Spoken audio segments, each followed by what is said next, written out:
अस्सलामुअलैकुम। मैं हूँ हुदा माजिद और आप हैं इस वक्त ज़िया अली शाह के दूसरे चैनल फिक्शन फैंसी नॉवेल्स पर। इश्क रोमांच शाह की एपिसोड नंबर 47 लेकर हाजिर हुए हैं। चलें स्टार्ट करते हैं। मीरब और रोमान शाह बहुत ज्यादा परेशान हो चुके थे। इसे आगे घूमने की इनमें शायद इस वक्त हिम्मत नहीं थी। राइम वैसे ही होटल रूम में सो रहा था। मीरब और शाह भी वापस होटल रूम में जा रहे थे। माहौल में अफसर्दगी और गम के गहरे रंग थे। होटल के कमरे में खामोशी छाई हुई थी। रोमान शाह बेड पर लेटा हुआ था, आंखें बंद किए जैसे गहरी सोच में डूबा हुआ हो। रायन वीडियो गेम खेलने में मगन था। इसकी तवज्जो पूरी तरह स्क्रीन पर मरकूज थी। मीरब इन दोनों को देख रही थी, लेकिन इसके अंदर बेचैनी थी क्योंकि बच्ची का ख्याल इसके दिलो दिमाग पर छाया हुआ था। कमरे में एक गहरा सुकून था और मीरब की नजरें रोमान शाह की तरफ बढ़ती और फिर बच्ची के बारे में सोचते हुए वापस झुक जाती। मीरब का दिल भारी था। इसने आखिरकार खुद को हिम्मत दिलाई और रोमान शाह के पास जाकर बैठ गई। इसका दिल तेज तेज धड़क रहा था, आंखों में बेचैनी की झलक थी। इसने अपनी बात शुरू की जैसे वो बरसों से दिल में दबाए हुए कोई बात कहने जा रही हो। शाह प्लीज मेरी बात मान ले। वो छोटी सी परी है, कितनी प्यारी है। आप इसे हमारे लिए गोद ले लें। हमारे पास बेटी नहीं है, हम इसका बहुत ख्याल रखेंगे। ये हमेशा हमारी बेटी बनकर रहेगी। मीरब की आवाज में इतनी इल्तिजा और मोहब्बत थी कि रोमान शाह को इसका दर्द समझने में देर नहीं लगी थी। इसने आहिस्ता से जवाब दिया, मीरब मेरी जान, मैं तुम्हारी तड़प समझता हूँ, मगर मैं इस हक में नहीं हूँ। ये एक पेचीदा मसला है। मैं नहीं चाहता कि हम किसी भी गैर इरादी मामले में फंस जाएं।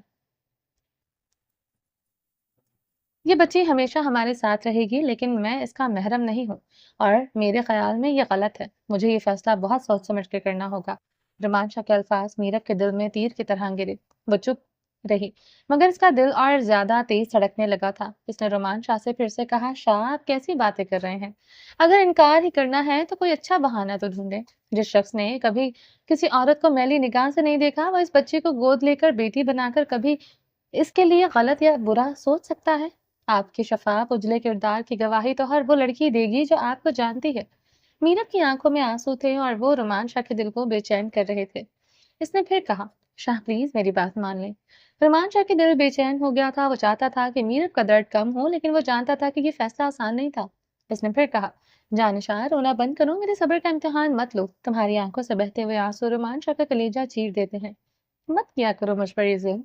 मैं रोती हूँ मैं रोती रहूँगी जब तक आप मेरी बात नहीं मानेंगे। मीरब ने ज़िद्दी अंदाज में कहा। रोमांचा ने मीरब को अपने मजबूत बाजुओं के हिरासत में लेते हुए शिद्दत भरी पंजाबी अल्फाज कहे, शादी जान कढनी है ते कोई और तरीका आजमा ले। क्यों तड़पा तड़पा के मरना चाहनी है? तेरा रोना मेरी जान कढ लेंदा है।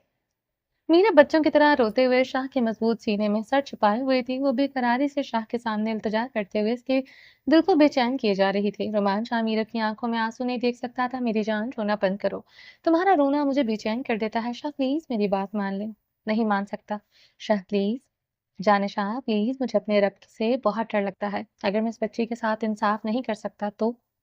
आप बहुत अच्छे इंसान हैं, आपने कभी किसी के साथ बुरा होने नहीं दिया, तो इस मासूम बच्ची के साथ बुरा कैसे होने दे सकते हैं, जिसे हम अपनी बेटी बनाकर अपनी जिंदगी का हिस्सा बनाना चाहते हैं?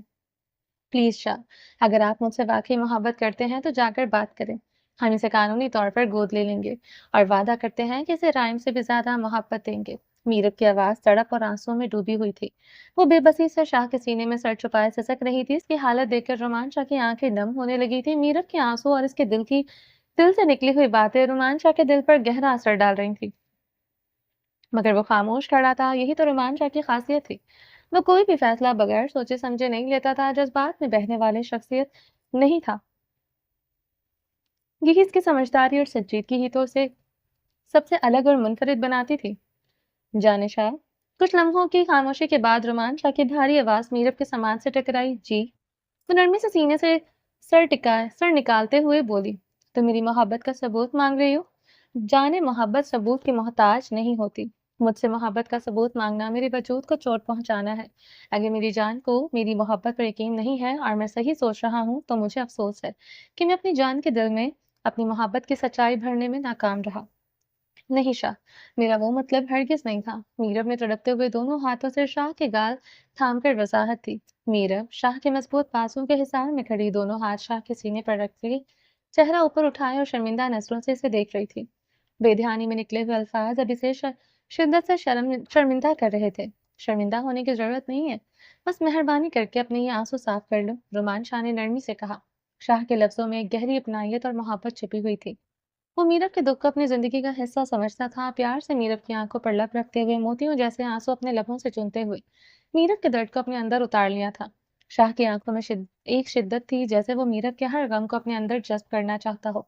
मैं जानती हूँ आप मुझसे बहुत प्यार करते हैं, बस जज़्बाती होकर मैंने ऐसे बोल दिया। मैं आपके प्यार पर कभी शक नहीं कर सकती, मेरे शाह से ज़्यादा मुझसे कोई प्यार नहीं कर सकता और आपका प्यार मेरी ज़िंदगी का सरमाया है। वो बेइख्तियार शाह के चेहरे को हाथों के प्याले में लेते हुए मोहब्बत से चूम रही थी। इस वक़्त मीरा के अंदर की मोहब्बत ऐसी शिद्दत से बाहर आई कि शायद खुद भी नहीं पता था कि वो क्या कर रही है। मगर इसका ये अंदाज़ रोमान शाह के दिल में मोहब्बत के जज़्बात का तूफ़ान बर्पा कर रहा था। मुस्कुराते हुए लबों से आंखें बंद किए हुए थी। जानिशा के लबों की गर्मी को अपने चेहरे पर महसूस करते हुए सरशार हो रहा था। मीरब की पंखुड़ियों के हर लम्स पर वो हजार बार मिटकर कुर्बान हो रहा था। जानिशा, तुम मुझसे बहुत मोहब्बत करती हो, मुझे अभी यकीन नहीं आ रहा। मीरब शाह के चेहरे पर मोहब्बतें लुटाकर रुकी रही थी कि शाह ने शरारती अंदाज से मुस्कुराते हुए कहा। मीरब शर्म से लाल टमाटर हो रही थी अपने ही अंदाज पर। अब ऐसी भी कोई शर्माने वाली बात नहीं कि तुम शर्मा कर लाल टमाटर हो रही हो। शाह ने नीचे झुककर लबों को पंखुड़ियों से टच करते हुए आंखों को दबाया। प्लीज एक बार फिर से मुझे अपनी मोहब्बत का यकीन दिलाओ।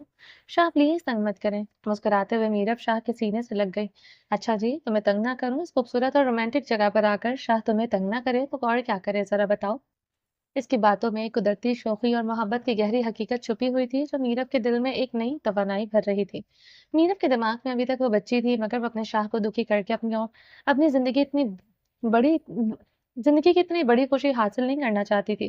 वो जानती थी शाह इसे दुखी नहीं देख सकता और ये गरूर इसके अंदर मौजूद था, इसके बात मान ली जाएगी। दूसरी जानिब शाह भी गाफिल नहीं था, अच्छी तरह से जानता था कि मीरब जो ज़िद लगाए वो छोड़ती नहीं है। दोनों अपनी अपनी जगह पर कायम थे। मीरब को शाह की मोहब्बत पर मुकम्मल यकीन था, मगर रुमान शाह वो था जो बगैर सोचे समझे कोई फैसला नहीं करता था। हुमा ने हॉस्पिटल से कुछ दिन की छुट्टियां ले रखी थी। प्रेगनेंसी की वजह से कुछ दिन बाद वो थोड़ी सी बेजार रहती थी। ऊपर से हॉस्पिटल में सारा दिन मरीजों के साथ किचकिच करते हुए वो थक जाती थी। शाहजेब के कहने पर इसने कुछ दिन छुट्टियां ले रखी थी, मगर घर की दोनों बेटियां अपनी शरारतों से और इसे बेजार कर देती थी। हुमायूं नॉर्मल रूटीन में बहुत तहमुल और ठंडे मिजाज की थी, मगर आजकल इसका मिजाज अक्सर धूप छांव की तरह बदलता रहता था। शाहजेब अभी तक हॉस्पिटल से घर आया नहीं था और हुमा के सर के दर्द से तंग बेड पर बेजार से लेटी हुई थी। दोनों बच्चियां मलाला और मायरा आपस में किसी बात पर कब से झगड़ रही थी। हुमा का सर फट रहा था, वो गुस्से और उकताहट की मिली-जुली कैफियत में बोल नहीं पा रही थी। प्लीज मलाला, मायरा चुप हो जाओ, मेरे सर में दर्द है। वो थोड़ी-सी बेज़ारी से बोली, मामा मुझे मायरा तंग कर रही है, मैं झगड़ा नहीं कर रही। मलाला ने छोटी-सी नाक से कोड़ते मायरा की पोनी को खींचा था। मायरा की पोनी को मलाला ने खींचा तो थोड़ा-सा था, मगर मायरा की चीख इतनी बुलंद थी कि हुमा को लगा कि मायरा की तेज़ चीख इसकी सांसों के अंदर घुस गई है। इसी लम्हे डॉक्टर शाहज़ेब का कदम दरवाजे पर पड़ा और वो मुस्कुराते हुए अंदर दाखिल हुआ। शाहज़ेब खान अपनी दोनों बेटियों पर जान मारता था। मलाला और मायरा दोनों की इसके लिए एक से बढ़कर एक थी। आम रूटीन में तो हुमा भी अपनी दोनों बेटियों से बहुत प्यार करते हुए इनकी लड़ाई झगड़े को प्यार से ही सुलझा दिया करती थी, मगर इस वक्त वह ऐसी हालत में नहीं थी। शाहज़ेब ने दोनों अपनी शहजादियों को मोहब्बत लुटाती नजरों से देखा, जो अपने झगड़े में पूरी तरह से मगन थी। मलाला, मायरा, बेटा क्यों अपनी मामा को तंग कर रहे हो? इधर आओ मेरे पास।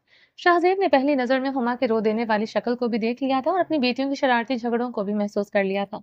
शाहज़ेब बेड़ियों के बल जमीन पर बैठते हुए अपनी दोनों बेटियों को प्यार से गले लगाए हुए था। मलाला और मायरा दोनों अपने बाबा को देखकर खुशी से इसके गले में बाजू डाले हुए थी। अब बताओ तुम दोनों क्यों झगड़ा कर रही थी? शाहजेब ने प्यार प्यार से देखते हुए धीमे लहजे से पूछा। बाबा, मैं लड़ाई नहीं कर रही थी, पहले मलाला ने मेरी पोनी को खींचा था। Oh my God, how many lies do you tell? My God, तुम कितनी ही झूठ बोलती हो। बाबा, इसने पहले मेरी चॉकलेट चुराई थी, इसके बाद मैंने इसकी पोनी खींची है। एक मिनट, आप दोनों झगड़ना बंद करो और मेरी बात को ध्यान से सुनो। शाहजेब ने दोनों को चुप होने को कहा था, क्योंकि डॉक्टर हुमा की हालत देखकर नजर आ रहा था इस वक्त इसकी तबीयत बिल्कुल ठीक नहीं है और इसकी शहजादियां झगड़ा करना बंद नहीं कर रही थी। झूठ बोलना और किसी की चीज चुराना बहुत बुरी बात है।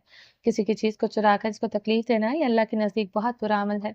आप दोनों प्रॉमिस करो आइंदा कभी एक दूसरे की ना तो कोई चीज चुराओगे और ना ही अपने से छोटे को अपनी ताकत दिखाकर तकलीफ दोगे। ओके बाबा, आइंदा हम कभी ऐसा नहीं करेंगे। दोनों ने एक साथ मासूमियत से कहा। Well done, I expected that this from my dear daughters. शाबाश, मुझे अपनी प्यारी बेटियों से यही उम्मीद थी। अब आप मुझे ये बताओ कि आप दोनों ने होमवर्क कर लिया? दोनों ने नजरें झुका लीं। जवाब शाहज़ेब को मिल गया था, इसकी शहज़ादे ने होमवर्क नहीं किया था। बुरी बात है, होमवर्क टाइम से करना चाहिए। Those who don't do not value time, time does not value them. जो लोग वक़्त की कदर नहीं करते, वक़्त इनकी कदर नहीं करता, इसलिए हर काम टाइम पे करना चाहिए, वरना कब वक़्त गुज़र जाता है और हम अपने काम को पूरा नहीं कर पाते और हमारा काम नामुकम्मल रह जाता है। और लेज़ी लोग कभी ज़िंदगी में कुछ नहीं कर पाते। अपने बाबा की ये बात आप हमेशा याद रखनी है। जी बाबा। दोनों बहुत क्यूट लग रही थी अपने बाबा की हर बात को प्यार से मानते हुए। चलो अब आप दोनों अपने रूम में जाओ और जाकर अपना होमवर्क करो। जी बाबा, ठीक है। हम अपने कमरे में चले जाते हैं, मगर बाबा आप हमें रात को घुमाने लेकर जाएँगे? ये मायरा के दिमाग में सोच उभरी थी, जिसकी हाँ में हाँ मिलाला ने फौरन मिलाती थी। ठीक है बेटे, मैं आपको रात को डिनर पर लेकर चलूंगा और बहुत से झूले भी दिलवाऊंगा, मगर ये इसी सूरत में होगा जब आप लोग अपना होमवर्क कंप्लीट करोगे। जी बाबा, हम कर लेंगे। लव यू बाबा। दोनों बच्चियां खुश होकर अपने बाबा के गाल पर लप रखकर मोहब्बत से चूम लेती थीं। लव यू टू माय बच्चा। शाहज़ेब ने मुस्कुराते हुए कहा। दोनों भागते हुए रूम से बाहर निकल गईं। दोनों बच्चियों के जाने के बाद शाहज़ेब मुस्कुराते हुए हुमा के पास आया, जो बेजार सा चेहरा लिए तकिए पर सर रखे हुए लेटी हुई थी। क्या बात है हुमा डॉक्टर साहिबा, मरीज़ा लग रही हैं? शाहज़ेब ने झुककर इसके माथे पर बोसा देते हुए कहा। वो इसके करीब ही बेड पर बैठ गया था। आपकी बेटियां बहुत तंग करती हैं। मरीज़ा ना भी लगना चाहूं तो ये लोग मुझे मरीज़ा बना देते हैं। आपकी दोनों बेटियां मुझे दोनों बेटियों ने मेरे नाक में दम किए रखती हैं, और जो अभी दुनिया में आया ही नहीं इसके तो क्या ही कहने। शाहज़ेब, नाक में दम करके रखा है इसने। कसम से खाना-पीना बिल्कुल अच्छा नहीं लगता, मुँह का टेस्ट खराब हो गया है, कुछ भी अच्छा नहीं लगता। हुमा की शक्ल रो देने वाली थी, जबकि वो खुद डॉक्टर थी और सब कुछ अच्छी तरह से जानती थी। ये सब कुछ नेचुरल है। मगर बीवी चाहे डॉक्टर हो या आम औरत, इसको अच्छा लगता है शौहर पर ये ज़ाहिर करना कि इसकी औलाद को पैदा करके वो किस पेचीदगियों से गुज़र रही है। हर औरत को अच्छा लगता है कि शौहर की नाज़-नख़रे उठाए। हुमा भी एक औरत थी, इसे भी अच्छा लगता था जब डॉक्टर शाहज़ेब इसकी केयर करता था, इसकी फ़िक्र करता था। मेरी जान, ये डॉक्टर शाहज़ेब खान का बच्चा है, इतना तो तंग करेगा। अब पहचान है और अपनी औकात ना दिखाए, ऐसा तो नहीं हो सकता। शाहज़ेब ने नरमी से इसकी पंखुड़ियों पर झुककर मोहब्बत ज़ाहिर करते हुए कहा। हुमा ने एक लम्हे के लिए अपनी आंखें बंद की, इसकी मोहब्बत को दिल से महसूस करते हुए सांसों में उतारा। अच्छा मेरी तरफ देखो, क्या मसला है? शाहज़ेब ने इसके जर्द चेहरे पर नजरें डालते हुए प्यार से पूछा। सर में दर्द है बहुत ज्यादा, कुछ भी खाने को दिल नहीं कर रहा, सुबह से ऐसे ही लेटी हूँ, नींद भी नहीं आ रही। ठीक है। मैं बाम लगा देता हूँ और फिज़ियोथेरेपी भी दूँगा। देखना कितनी जल्द अच्छी नींद आएगी और दर्द भी चुटकियों में ग़ायब हो जाएगा। शाहज़ेब ने बेड के दराज़ से बाम निकालकर भारी हाथ की उँगलियों से थोड़ी-थोड़ी सी बाम निकालकर नरमी से इसके माथे पर लगानी शुरू कर दी थी। हुमा आँखें बंद किए हुए इस सुकून को महसूस कर रही थी। वो खामोशी से इसके माथे पर बाम लगा रहा था, जबकि वो प्यार से अपना हाथ इसके सीने पर रखे हुए थी। पता नहीं शौहर की मोहब्बत थी, डॉक्टर के हाथ की फ़ज़ीलत थी, या बाम का कमाल, इसके सर का दर्द आहिस्ता-आहिस्ता कम होने लगा। इसे पता ही नहीं चला कि वो आहिस्ता-आहिस्ता आँखें आँखें बंद किए हुए नींद की वादियों में खोने लगी। शाहज़ेब गहरी नज़रों से इसके थके हुए चेहरे को देखकर मुस्कुराते हुए इस पर कंबल अच्छी तरह से सीधा करके खड़ा हो गया था, क्योंकि ये हुमा गहरी नींद में सो गई थी। ऐसी हालत में शौहर की मोहब्बत किसी मेडिकल इलाज से ज़्यादा बीवी पर असरअंदाज होती है। डॉक्टर शाहज़ेब, जो कि खुद एक माहिर डॉक्टर था, बखूबी जानता था कि इसकी तवज्जो और मोहब्बत बीवी की तकलीफ पर किस कदर असर डाल सकती है। इसकी मोहब्बत से इसकी बीवी की कोई भी तकलीफ मिनटों में दूर हो सकती है, खास तौर पर ऐसी हालत में जब औरत उकताई हुई, परेशान या बेजार होती है। शौहर की मोहब्बत जादू की तरह असर करती है। ये मोहब्बत एक सुकून का असर पैदा करता है, जो किसी दवा से ज़्यादा ताकतवर होता है। स्विट्जरलैंड के मशहूर शहर लॉसरन के नज़दीक एक बहुत सी खूबसूरत झील है, जिसे देखने के लिए सैलानी दूर-दूर से आते हैं, और स्विट्जरलैंड आकर कोई इस झील को ना देखे, ऐसा हो ही नहीं सकता था। रोमान शाह ने फैसला किया कि वो मीरब और रायन को स्विट्जरलैंड की हर खूबसूरत जगह दिखाएगा। हर दिन वो इन्हें स्विट्जरलैंड के मुख्तलिफ हसीन मकामात पर ले जाता था। आज वो लॉसरन के नज़दीक एक खूबसूरत झील को देखने के लिए आए हुए थे। दिसंबर की ठंडक अपने उरूज पर थी और पूरा मंजर बर्फ की नरम तह से ढका हुआ था। झील के किनारे पर पानी की सतह पर हल्की सी बर्फ की तह जमी हुई थी और झील का नीला पानी सूरज की कमजोर किरणों में चमक रहा था। पहाड़ों की चोटियां बर्फ से ढकी हुई थी, जो आसमान को छूती हुई नजर आ रही थी। दूर तक फैला सफेद बर्फ का मंजर और झील के पानी में पहाड़ों का अक्स मंजर को और भी दिलकश बना रहा था। हवा में बर्फ की ठंडक थी, जो सांसों में महसूस हो रही थी, लेकिन नरम हुआ दिल को सुकून दे रही थी। रोमान शाह के बॉडीगार्ड तेजी से नजरें चारों इतराफ में रखते हुए इनके पीछे पीछे चल रहे थे। बॉडीगार्ड्स ने राइम को अपने कंधों पर उठा रखा था। वो इनके साथ साथ ही मगर थोड़ा पीछे पीछे आ रहा था, जबकि दूसरे बॉडीगार्ड ने की नजर की हर तरफ अपनी निगाहें दौड़ाते हुए इसके तहफ़्फ़ुज़ की खातिर चौकस थे। झील के किनारे पर शाह मीरब के नाजुक से हाथ को अपने मजबूत हाथ में थामे हुए साथ-साथ चलते हुए दोनों एक दूसरे की कुर्बत में मसरूर हो रहे थे। दोनों ऐसे महसूस हो रहे थे जैसे इस खूबसूरत लम्हे में दुनिया की तमाम खूबसूरती उनके इर्द-गिर्द सिमट आई हो, जाने शाह कहाँ खोई हुई हो। रुमान शाह ने मुस्कुराते हुए मीरब से कहा। मीरब शाह के साथ चलते हुए खोई-खोई नज़रों के साथ मंज़र को देख रही थी। और ये बात रुमान शाह की नज़र से छुपी हुई नहीं थी। रुमान शाह बखूबी महसूस कर रहा था, वो जानता था मीरब की बेचैनी क्या है। नहीं शाह, ऐसा तो कुछ भी नहीं है, मीरब ने आहिस्ता से कहा। रायन को एक गार्ड ने अपने कंधे पर उठा रखा था और वह इनके साथ साथ ही मगर थोड़ा पीछे आ रहा था। मीरा, तुम एक बात जानती हो कि तुम्हारे दिल की बातों को जानने के लिए मुझे तुम्हारे अल्फाज की जरूरत दरकार नहीं होती। रोमान शाह ने मीरब के हाथ पर अपने मजबूत हाथ की गिरफ्त को सख्त करते हुए नरमी से कहा। रोमान शाह की आंखों में मीरब के लिए बेतहाशा मोहब्बत छलक रही थी।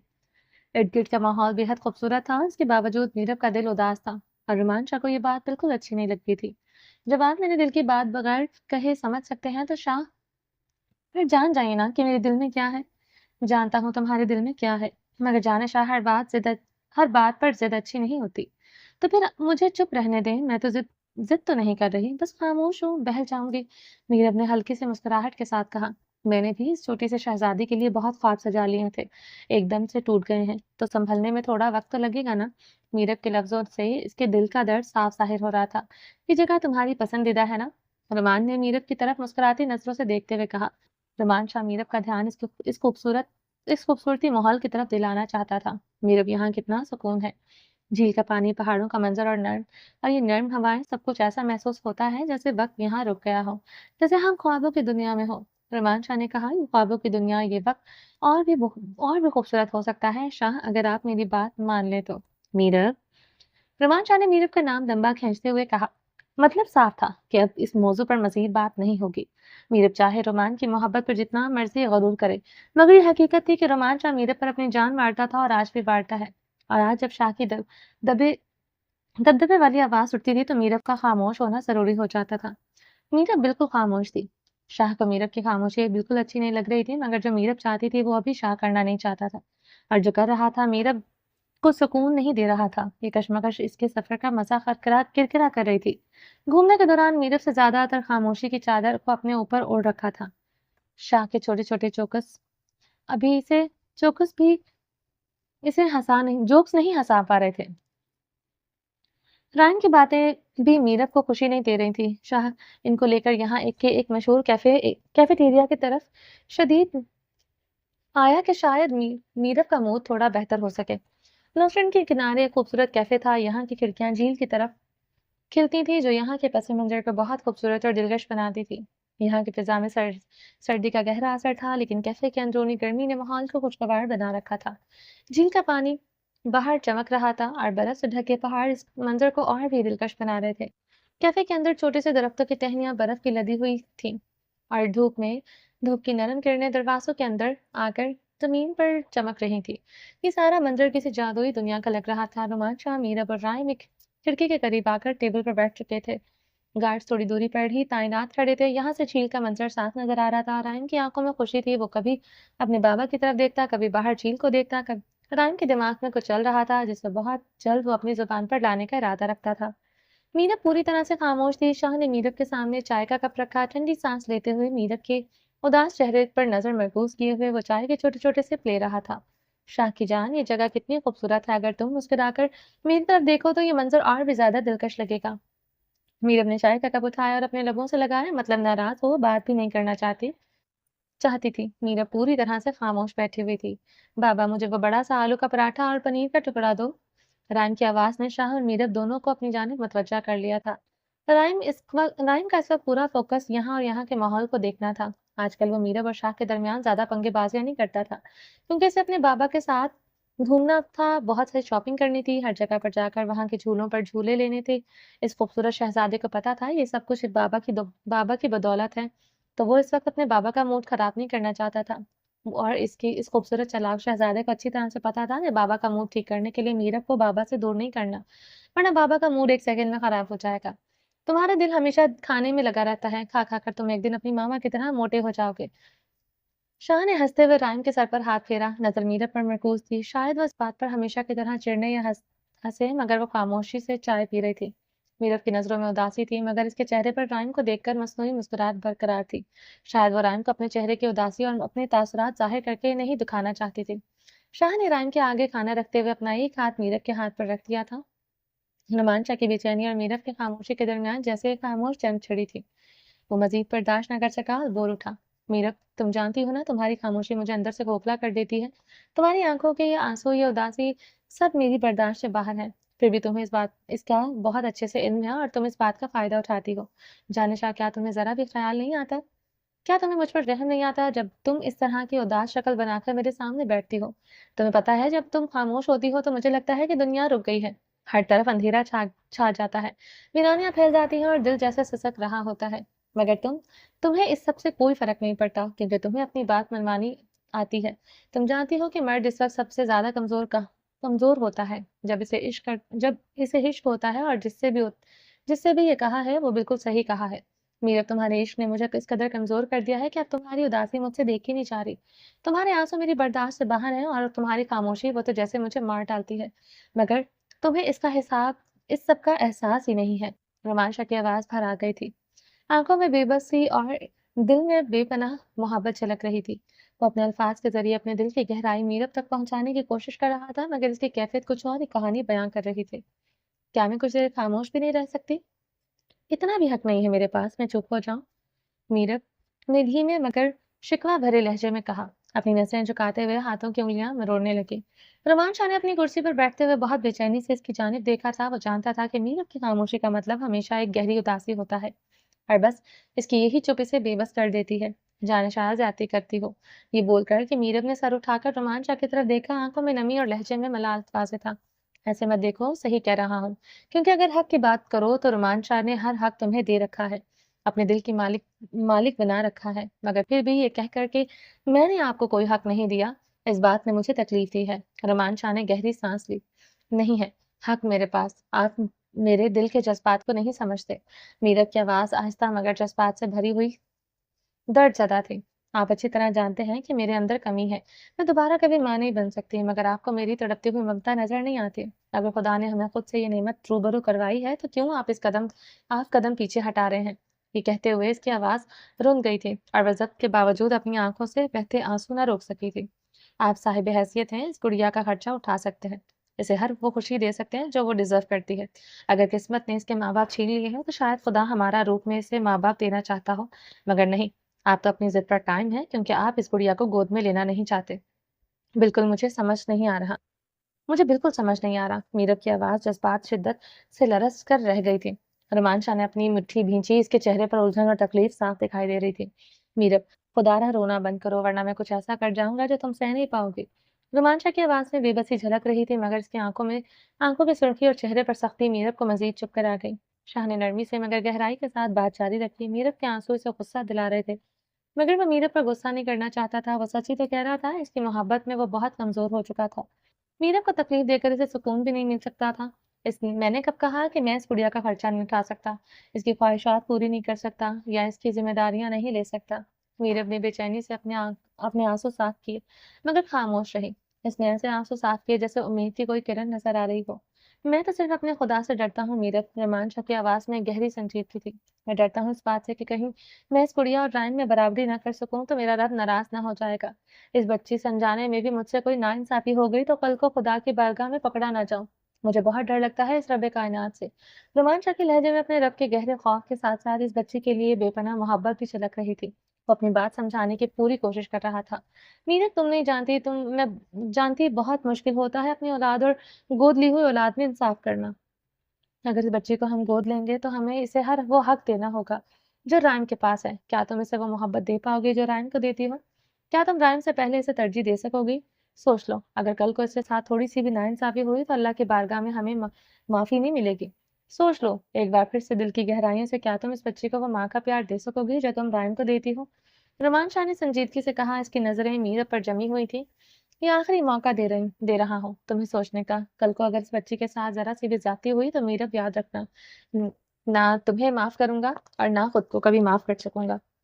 रोमांचा का लहजा गहरा और जज़्बात से भरा हुआ था, जैसे वो मीरब को अपनी बात की अहमियत समझाना चाहता हो। इसके चेहरे पर दर्द और परेशानी के आसार साफ दिखाई दे रहे थे। मीरब ने कुछ देर के लिए सर झुका लिया। रोमांचा ने गहरी संजीदगी के साथ मीरब के सामने हकीकत का आईना रखा, तो वो बेख्तियार अंदर से लरज़ गई थी। इसके चेहरे पर से कई परेशानी के आसार नुमायाँ हुए थे। वो शाह की बातों के वज़न को महसूस कर रही थी। लम्हा भर के लिए मीरब खामोश हो गई। इसके अंदर एक जंग जारी थी। इसने इसे वाक़ई हिलाकर रख दिया था। जानिशा जवाब दो, मैं तुम्हारे जवाब को मुंतज़िर हूँ। रमान शाह इसे नर्म लहजे में मुखातिब किया था। मैं इंसाफ़ कर दूँगी शाह। मीरब की आवाज़ में अज़म की झलक थी और आँखों में आँसू के साथ एक अजीब-सी चमक भी थी। मैं इस बच्ची को सगी माँ जैसा प्यार दूँगी, बल्कि इससे बढ़कर। मेरी ममता में कोई खोट नहीं होगी, कोई कमी नहीं होगी, मेरा वादा है आपसे। वो लम्हा भर के लिए रुकी, अपनी लरज़ती साँसों को सँभालने की कोशिश करते हुए फिर पूरी शिद्दत से बोली, मैं आपसे वादा करती हूँ हमेशा राइम और इस बच्ची के बीच तवाज़ुन बरकरार रखूँगी। मैं दोनों को बराबर मोहब्बत दूँगी, बराबर खुशियाँ बाँटूँगी, मेरे दिल में इन दोनों के लिए कोई फ़र्क नहीं होगा। मीरब की आवाज़ में ऐसा ख़ुलूस था कि रोमांचा की नज़रें एक लम्हे के लिए नर्म पड़ गईं। वो अपने जज़्बात पर काबू पाने की कोशिश कर रहा था। मीरब की सच्चाई और उसकी ममता का अज़म इसे अंदर तक हिलाकर रख गया था। लेकिन जाने शाह, प्लीज़ शाह, मान जाएँ। मीरब रोमान शाह की बात को बीच में कहीं काटते हुए इल्तिजाई नज़रों से देखते हुए बोली, प्लीज़ समझने की कोशिश करें, यकीन करें मुझ पर। मैं कभी इस गुड़िया के साथ कुछ गलत ना करूँगी, ना होने दूँगी। ये मेरी माँ बनने की तड़प का सवाल है और मैं कभी आपको यूँ मायूस नहीं करूँगी। मीरब ने रोते हुए अपना हाथ शाह के हाथ पर रखा हुआ था, जैसे अपनी बात को और मजबूती से शाह तक पहुंचा रही हो। रोमांचा ने गहरी सांस ली और मीरब की आंखों में देखते हुए मोहब्बत लुटाती नजरों से कुछ फिक्रे कहे, जिनमें मीरब से मोहब्बत का इजहार भी था और मीरब की बात मान लेने का ऐलान भी था। शाह खान की मोहब्बत विच बेबसी है, दिल दियां गहरा विच दर्द दा मौसम। ਤੁਹਾਡੇ ਬੇਪਨਾਹ ਮੁਹੱਬਤ ਤੇ ਦਿਲ ਨੂੰ ਜਲਾ ਦਿੱਤਾ ਹੈ, ਫਿਰ ਸਕੂਨ ਦਾਰੇ ਰੰਗ ਦਿੱਤਾ। ਜਨੂਨ ਸੀ ਮੁਹੱਬਤ ਵਿੱਚ, ਪਰ ਤੁਹਾਡੀ ਹਰ ਨਿਗਾਹ ਵਿੱਚ ਜੀਣੇ ਦੀ ਦੁਆ ਮਿਲੀ। ਇਹ ਦਿਲ ਤੁਹਾਡੇ ਹਰ ਅਦਾ ਤੇ ਕੁਰਬਾਨ है, बस ਤੁਹਾਡੀ मोहब्बत ਵਿੱਚ कोई कमी ना होवे। ट्रांसलेट इन उर्दू। रिमांड शाह ने गहरी सांस ली और मीरब की आंखों में देखते हुए कहा, शाह की मोहब्बत में बेबसी है, दिल की गहराइयों में दर्द का मौसम। तुम्हारी बेपनाह मोहब्बत ने दिल को जलाया और फिर सुकून का रंग दिया। जुनून था मोहब्बत में, मगर तुम्हारी हर नजर में जीने की दुआ मिली। ये दिल तुम्हारी हर अदा पर कुर्बान है, बस तुम्हारी मोहब्बत में कोई कमी ना हो। नुमान शाह मीरब की ममता के सामने हार मानकर सुबह घर से निकला था। मीरब को लगा कि शायद वो काम के सिलसिले में गया है, क्योंकि रुमान शाह के काम और मीटिंग्स कभी खत्म नहीं होती थी। कभी भी कभी कभी तो मीरब को रुमान शाह का काम अपनी सौतन लगने लगता था। मोबाइल पर काम किसी भी शहर मुल्क में चले जाएं, वहां पर काम शाह की मीटिंग तो निकल ही आती थी। लेकिन मीरब के वहमो गुमान में भी नहीं था, वो नन्ही बच्चे को गोद लेने के लिए जा रहा है। चाइल्ड होम की इमारत में दाखिल होते रुमान शाह ने एक लम्हे के लिए माहौल का जायजा लिया। सब कुछ ठीक था, मगर न जाने क्यों उस माहौल में दर्द और उदासी की हवाएं खुली हुई थी। शाह के दिल ने एक दर्द को महसूस किया। यहाँ पर रहने वाला हर बच्चा अपने माँ बाप से दूर है। शाह ने गहरी सांस छोड़ते हुए अपने अंदर के दर्द को बाहर निकाला। बेख्तियार इसकी नजरों के सामने मासूम रोमियो का पस मंजर आया, जिसे इसने फौरन ही झटक दिया, क्योंकि रोमियो को याद करके इसे अपने बाबा की याद आती थी और अपने बाबा को याद करके इसका दिल तड़प जाता था। और जब शाह माजी के गुजरे हुए इस वक्त में चला जाता था, जहाँ परेशानियों में गिरा हुआ मासूम रोमियो और दर्द से तड़पता हुआ इसका बाबा से नजर आता, तो इसके लिए मुश्किल हो जाता था खुद को संभालना। ऐ मेरे अल्लाह, मासूम बच्चों के सिरों पर इनके वालिदैन का साया हमेशा सलामत रखना। बेख्तियार इनके मुंह से दुआ निकली थी। दीवारों पर बच्चों की रंगीन तस्वीरें लगाकर माहौल की उदासी को कम किया गया था। कहीं कहीं नन्हे नन्हे कदमों की आहट सुनाई दे रही थी वहां, लेकिन वहां एक अजीब सी खामोशी भी थी जो यतीमी का एहसास दिला रही थी।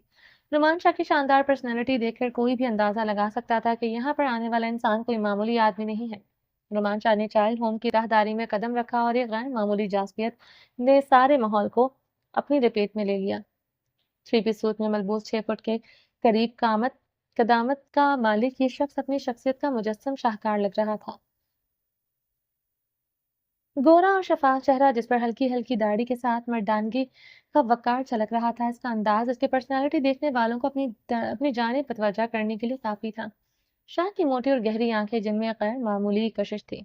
इसकी सोचती हुई आंखें राहदारी के हर शय का जायजा ले रही थी। इसके कदमों की मखसूस चाल में ऐसा एतमाद था जो हर कदम को मजीद दिलकश बना रहा था। वो ठहरा, एक लम्हे के लिए अतराफ पर निगाह डाली और फिर आगे बढ़ा।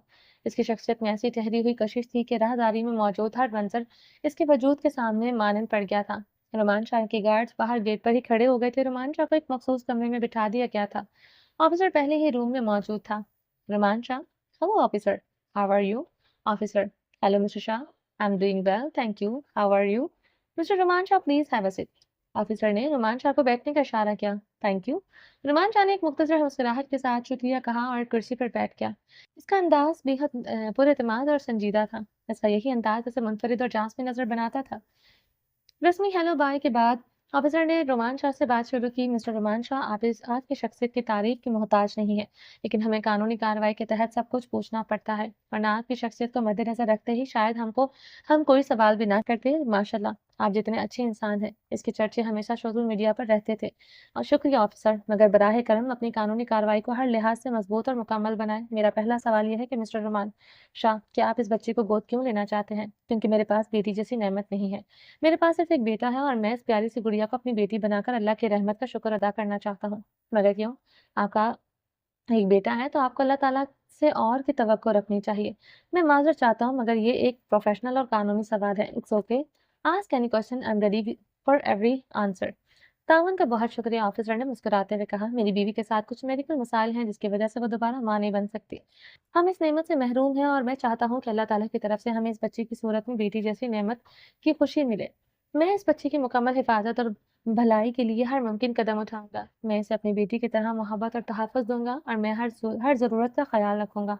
ऑफिसर का सवाल, आप इस बच्ची की सिक्योरिटी के लिए क्या इक़दाम कर सकते हैं? रोमान शाह ने मुस्कुराती नज़रों से ऑफिसर की जानिब देखा। मैं इस बच्ची के लिए हर मुमकिन इक़दाम उठाऊंगा ताकि इसका मुस्तकबिल महफूज हो। मैं इसके नाम पर एक प्रॉपर्टी मुंतकिल कर सकता हूँ ताकि वो कभी किसी चीज़ की कमी महसूस न करे। ये सिर्फ एक कानूनी कदम नहीं बल्कि मेरे दिल की आवाज़ है कि मैं इस बच्ची को मोहब्बत और वो तहफ़्फ़ुज़ दूँ। मैं इसके लिए अपनी पूरी ज़िंदगी वक़्फ़ करने को तैयार हूँ ताकि वो हमेशा महफूज़ रहे। रोमान शाह ने पहले ही फैसला कर लिया था, उस बच्चे के साथ किसी किस्म की नाइंसाफ़ी नहीं होने देगा। इसीलिए वो अपनी प्रॉपर्टी के कागज़ात साथ लेकर आया था, जिन्हें इसने 3 हिस्सों में तक़सीम कर दिया था। एक हिस्सा रायम के नाम, दूसरा इस बच्ची के नाम और तीसरा मीरब के नाम। इस कदम से रोमान शाह की सोच और ज़िम्मेदारी का पता चलता था कि वो ना सिर्फ़ अपने बेटे का ख़्याल रखेगा बल्कि इस बच्ची का भी तहफ़्फ़ुज़ करेगा। इसने अब इस बच्चे के मुस्तकबिल के लिए जो इक़दामात किए थे, वो ऑफ़िसर की सोच से कहीं ज़्यादा थे और ये रोमान शाह की मोहब्बत और ईमानदारी का सबूत था। ऑफ़िसर रोमान शाह की हर बात से मुकम्मल तौर पर मुतमईन हो चुका था। इसकी सोच, हर फ़ैसले और इसकी जानिब से उठाए गए कदम इसके उसूलों और मोहब्बत के अक्कास थे। वो समझ चुका था रोमान शाह ने इस बच्ची के मुस्तकबिल के लिए जो इक़दामात किए, वो किसी भी तरह से मामूली नहीं हैं, बल्कि एक मज़बूत ज़िम्मेदारी वालिद की तरह है। ऑफिसर ने इंटरकॉम पर बच्ची को रूम में बुलवाया। रोमान शाह का बच्ची से आमना-सामना करवाया गया। बच्ची को रूम में वहाँ एक केयर टेकर लेकर आई थी। 4-5 साल की छोटी सी मासूम गुड़िया गर्म कपड़े पहने हुए थी, सर पर हेयर बैंड लगाकर बालों को खूबसूरती से संवारा था, मगर इसके चेहरे पर माँ-बाप को खो देने का गहरा गम नुमाया था। आंखों में वीरानी का रंग समाया हुआ था। इस पर पहली नजर पड़ते ही रोमान शाह का दिल दर्द से भर गया था। पता नहीं ये लम्हा इतना कीमती कैसे बन गया, लेकिन इस लम्हे में रोमान शाह ने पूरे दिल से इस बच्ची को अपनी बेटी तस्लीम कर लिया था। आओ बेटा, इधर आइए। ऑफिसर ने प्यार से इस बच्ची को इशारे से अपनी जानिब बुलाया। वो सहमी सहमी सी करीब आई, मगर इसकी नजरें बार बार रोमांचा को देख रही थी, क्योंकि वो बच्ची इनसे पहले मिल चुकी थी। शायद इसने पहली नजर में ही रोमांचा को पहचान लिया था। ऑफिसर ने बच्ची को प्यार से साथ वाली कुर्सी पर बिठा दिया। बेटा, ये वो अंकल हैं जो तुम्हें अपनी बेटी बनाकर अपने साथ रखना चाहते हैं। तुम्हारे मामा बाबा अल्लाह के पास आ चुके हैं और इन्होंने तुम्हारे लिए ये अंकल भेजे गए हैं ताकि वो तुम्हें अपनी मोहब्बत और देखभाल दे। क्या तुम्हें ये अंकल पसंद है? इनकी बीवी तुम्हें अपनी बेटी की तरह अपनाकर अपनी पूरी मोहब्बत देंगे और ये अंकल तुम्हें तुम्हारी बाबा का प्यार देकर अपनी ज़िंदगी का हिस्सा बनाएँगे, ताकि तुम्हें कभी भी अब किसी चीज़ की कमी महसूस ना हो। बच्ची ने मासूमियत से सर को हिला दिया। शायद इसके दिमाग में अभी इन इस दिन रोमान शाह मीरब का अक्स रह गया था। ऑफिसर ने बातों में ये भी बताया कि इसके वालिद ने अपनी आखिरी सांसों में ये बात कही थी कि इसकी कोई भी करीबी रिश्तेदार नहीं है। इसने दरख्वास्त की थी कि इस बच्ची को किसी महफूज हाथों में सौंप दिया जाए, वरना इसे किसी चाइल्ड होम में रखा जाए। ऑफिसर को ये बात इस हादसे के वक्त मौजूद लोगों में से किसी गवाह ने बताई थी, जो उस बच्ची के साथ गवाह बनकर आया था। इस शख्स ने वो सारा हादसा अपनी आंखों के सामने देखा था। वालदा तो मौके पर ही इंतकाल कर गई थी, मगर बाप की चंद सांसें बाकी थी। वो खून में लथपथ सड़क पर पड़ा था। जब इसे यकीन हो गया कि वो नहीं बचेगा, तो इसने पास खड़े हुए एक शख्स को ये वसीयत की थी। इस शख्स ने मरते हुए शख्स की वसीयत को बखूबी अंदाज से पुलिस थाने में दर्ज करवा दिया था। ये बात जब पुलिस इंस्पेक्टर ने चाइल्ड होम के इस ऑफिसर को बताई, तो इसके ज़हन में गहरी छाप छोड़ गई थी। ऑफ़िसर का रोमांचक इंतख़ाब इस बच्ची के लिए बिल्कुल सही लग रहा था। ऑफ़िसर पूरे दिल से खुश था, इस बच्ची के लिए इसे रोमांचक का वालिद के रूप में मिल रहा है। ऑफ़िसर के दिल को यकीन था कि ये बच्ची रोमांचक की सरपरस्ती में हमेशा महफ़ूज़ और खुश रहेगी। किस्मत ने इसके माँ-बाप को तो छीन लिया था, मगर खुदा ने इसे नेमुल-बदल काफ़ी अच्छा दिया था। तमाम कानूनी कार्रवाई मुकम्मल होने के बाद बच्ची को रोमांचक के सुपुर्द कर दिया गया था। कुछ डॉक्यूमेंट्स और दस्तखत करने थे, जिनके लिए रोमांचा को दोबारा वहां पर तशरीफ लाने का कहा गया था। बेटे, आपका नाम क्या है? शाह ने नरमी से पूछा। आयत। आपका नाम तो बहुत प्यारा है। शाह की बात पर वो हल्का सा मुस्कुरा दी। चलें आयत, हम अपने घर चलते हैं। शाह ने मोहब्बत भरे अंदाज में बच्ची का हाथ थामते हुए कहा। इसके अल्फाज में इतनी मोहब्बत और सुकून था कि बच्ची को लगा जैसे वो वाकई इसका बहुत अपना था। बहुत प्यारी सी गुड़िया आंखों में चमक बता रही थी कि वो कितनी खुश है। रोमान शाह बच्ची का हाथ नरमी से पकड़ते हुए इसके साथ साथ चल रहा था, मुस्कुराते हुए वो उसे देख रहा था। आज इसके दिल ने एक ऐसा एहसास महसूस किया था जिसके लिए बहुत नया और मुनफरिद था। एक बाप और बेटी के दरमियान जो गहरा रिश्ता था, वो पहली बार इसकी इसकी हकीकत को दिल से महसूस कर रहा था। ये शायद अल्लाह ताला की तरफ से एक खास तोहफा था जिसके अंदर की खूबसूरत एहसास को डाल दिया गया था। मीरब और रायन दोनों एक दिलचस्प कार्टून मूवी देखकर हंस रहे थे कि अचानक दरवाजे पर दस्तक हुई। मीरब मूवी की जानिब देखते हुए हंसते हंसते अपनी जगह से उठी। लगता है आपके बाबा आ गए, वो मुंह में बोलते हुए खड़ी हुई थी, मगर रायन का पूरा फोकस मूवी पर था। पाँव में चप्पल पहनी और दरवाजे का हैंडल खोला। जैसे ही दरवाजा खोला, इसकी नजर रोमान शाह के साथ खड़ी इस प्यारी सी गुड़िया पर पड़ी। Oh my God! वो बेख्तियार 2 कदम आगे बढ़ी और बच्ची को अपने बाजू में उठा लिया। इसके चेहरे पर इतनी खुशी थी जैसे दुनिया की सबसे बड़ी नेमत हाथ आ गई हो। कितनी प्यारी हो तुम! वो मुस्कुराकर उसके गाल पर लब रखकर चूमते हुए बोली थी। रुमान शाह दोनों हाथ सीने पर बांधते खड़ा मीरब के चेहरे पर उतरती हुई खुशी को मोहब्बत भरी नजरों से देख रहा था। इ- इस लम्हे में एक अजीब सी सुकून की लहर थी, जैसे सब कुछ मुकम्मल हो गया हो। वेलकम माय बच्चा, वेलकम। आपको पता है मैं आपको इतना प्यार करूँगी कि आप अपना हर दुःख, हर गम भूल जाएँगी।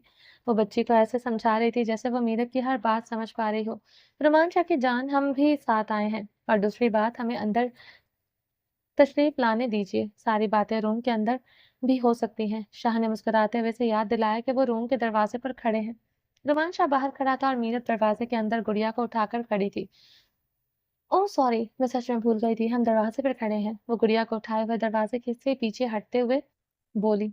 ऐ मेरे अल्लाह, मेरी जान को बस इतना याद रहे कि मैं इसका शौहर हूँ। कहीं ऐसा ना हो कि ये अपने 2 प्यारे बच्चों में मुझे भूल जाए। इस लड़की ने से मेरी सुबह होती है और इस लड़की पर शाम। मेरे दिल को इस लड़की के बगैर सुकून नहीं आता, बस ये मुझे ना भूले। शाह ने मुस्कुराती हुई नज़रों से मीरब की जानिब देखा जो अपनी बेटी पर मोहब्बत लुटा रही थी।